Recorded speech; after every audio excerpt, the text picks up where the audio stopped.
James's phone buzzed on the nightstand, and his chest tightened even before he looked. Rose, James. You should be sorry. His fingers froze over the screen, hovering as if the device itself were a trap. Every instinct screamed at him reply, explain, beg for understanding. But another, quieter voice, the one that had begun to grow lately, urged restraint. Hesitation, once foreign, now pulsed through him like a heartbeat he couldn't ignore. There was a time when James would have responded instantly. A time when Rose's name lighting up his screen made his chest leap with hope instead of clenching, with dread. Back then, he would have typed apology after apology, even when he didn't know what he was apologizing for. Loving her had trained him to shoulder blame for the sake of peace, even at the cost of his own heart. But things were different now. The silence between him and the phone felt heavy, almost alive, like a boundary he dared not cross. His thumb trembled over the keyboard before he finally exhaled, locked the screen, and let the phone fall onto the bed beside him. Yesterday at the mall played like a vivid film behind his eyelids. Ben had dragged him along, insisting he needed a break from Rose's shadow. James hadn't expected to meet anyone. But then, out of the chaos, she had appeared Benita. Her laugh had cut through the noise like music, effortless and warm. Her eyes had sparkled as she smiled at him, a light so unexpected it made his chest ache and pulse with a sensation he had thought long buried. The mall itself seemed alive in memory, every detail etched sharply in his mind. Crowds surged around them, the murmur of footsteps and chatter blending with the distant beat of music from unseen speakers. James remembered feeling out of place, tense in his own skin, weighed down by invisible chains. Ben had babbled endlessly about sneakers, discounts, trivialities, and James had barely heard him. And then Benita laughing, apologizing, her words spilling freely, had almost collided with him at the ice cream stand. Something inside him had shifted in that instant. He remembered the way it had felt easy to talk to her, like sliding into sunlight after months underground. Their conversation had flowed naturally, without effort, without pretense. And yet, Rose's image flashed repeatedly in his mind, sharp and uninvited. Betrayal still stung. Collins, one of their friends, one of the people James had trusted without question, one of the people who had taken pieces of him he didn't know he could lose. He hated how much he still loved her. Love didn't vanish just because it was betrayed. It lingered, stubborn and aching, weaving through the quiet moments, refusing to leave even when the reality had changed irreversibly. Rose hadn't simply been a girlfriend. She had been a sanctuary, a safe place, a future James had imagined for himself. Letting go felt like erasing a fragment of his own soul. Ben noticed the tension tightening James's shoulders and the shadow darkening his expression. Bro, you okay? James shook his head. It's Rose. She's texting again. She says I should be sorry.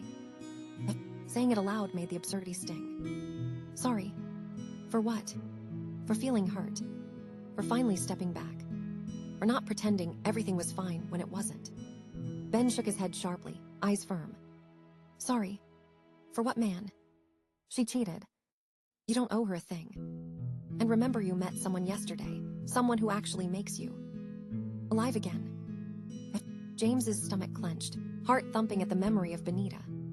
The curve of her smile, the sparkle in her eyes, the way she had laughed at his stupid jokes without reservation, the way she had shared her ice cream with a casual generosity that made him feel seen, real, alive, alive. The word reverberated in his mind, startling him with its honesty. Weeks of pretending, of numbing himself against the pain, had drained him. Benita had reminded him that life could feel light again. That warmth didn't have to be a trap. I told her I'm not in a relationship, James muttered, voice low. But I still love her. I just can't. His words faltered. He couldn't finish. He couldn't articulate the truth that hovered uncomfortably at the edge of consciousness. He couldn't trust her anymore. He was tired of the relentless ache. He deserved better, but the guilt clung stubbornly. Ben's hand landed on his shoulder, firm and grounding. Then let her go. Seriously, man. She's not your future. She's a memory. Benita. She's real. She's here. And she likes you. She wants you to be happy, bro. The words hit him like a revelation. Memory. Future. The contrast was cruel, frightening, and necessary. James's chest felt tight, caught between past and possibility. He still loved Rose, that was undeniable. But Benita had drawn him out of the shadows without even trying. She had made him laugh, made him feel lightness he hadn't known in weeks. Painful, heartbreaking Rose was the past. Benita was here, tangible and patient, offering something he thought he had lost: hope. Slowly, he picked up his phone and typed, though the words remained unsent. Rose, I still love you, but I can't stay where I'm not wanted. I hope you find what you're looking for. He stared at the screen, each word heavy, final, like a door gently closing on a chapter that had defined him for too long. Another buzz. Rose, so you're just going to ignore me now? James's chest tightened, but this time panic didn't follow. Instead, he turned the phone face down, exhaling slowly, deliberately. He let the night wash over him, the quiet hum of the city beyond his window offering a rhythm that seemed to say, life moves forward, whether you're ready or not. He rose from the bed and walked to the window, letting his fingers trail along the cool glass as he gazed out at the fading evening sky. The sun had disappeared, leaving streaks of indigo and amber, and somewhere far below, the world continued, people laughing, walking, living. Life didn't halt because hearts ached. Thinking of Benita, her laughter, her smile, he realized it didn't feel impossible to move forward. Not entirely. Not completely. There was room for something new, something tentative, something fragile and bright. He could feel the beginnings of a shift in himself. A small but undeniable stirring, a spark that whispered of beginnings, of chances, of moments where life could be lighter than grief. For the first time since everything fell apart, James didn't feel like he was standing at the end of something. It felt like the beginning. And as the city lights blinked on one by one, like stars trapped in glass, he knew he had a choice: to linger in the shadows of the past or step forward into the light of what might be. Somewhere between memory and hope, he decided.